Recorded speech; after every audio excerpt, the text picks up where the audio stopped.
30 masauki kenan. Muna da mata da suke shiga 50 ba su da aure.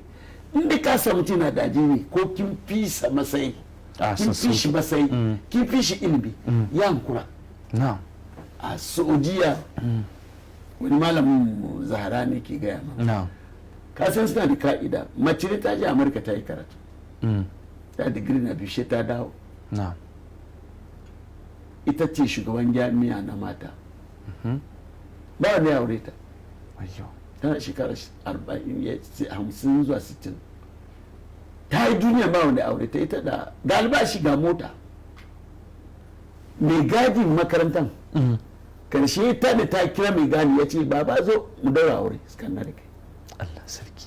Ya ce ni waye? Ya ce a'a ni zan baka mota in baka gida kuma zan je gidan ka ba matar ka tattar da hankali kuma ba na shiga cikin kwanan iyalanka da dare ka je can amma da rana kuma ka bani haƙƙina. Sarki. Shi ba ta sada shi ya masa komai.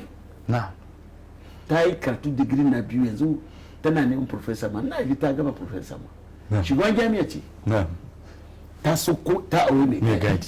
To a nan ligiman jiyariyar ta gama ta sa jambaki ta ga ita fara ce tunda Allah ya gyarbi Bahaushe da sun mace fara. Sai ta ji kawai ta. To ya za su lafiya. Mutum ya zo ka ga ajininsa. Da mutum daga shekara 30 zuwa har 50 za a yi aure shi. Ba laifi ba ne. Amma ku ba wanda shi na gaban kuna yawan cewa kuna son auren amma kuna son masu kudi ne. Ustaza fa malama masu koyi da yara malama ba masu koyi da yara islamiyoyi da sauransu shi tana koya musu waka. Ya Allah ya rasu ya Allah ka bani miji ka bani miji Abuja bai da kaza. Ustaza ke me baya dogo na kuma wadda ita bata mai alama ashe zama arzukuna miji na biyu ashe dole take zaune an karje na Abuja da motoci masu idon fara azan abin kirki.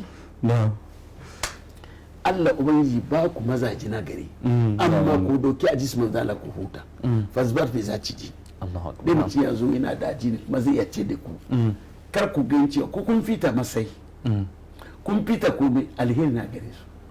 Mutum mai hankali in ka aure ta ba za ka mata girman kai ba shi ma san kewa kin fita shi ya zama muku alheri za a dinga girmama juna. Amma kuma wannan duk aure na kuma ku hudu a gida dole ne ku shiga cikin damuwa ba mun ga mutane ba ne za ku ga jin haushi mutane ne a junan kuma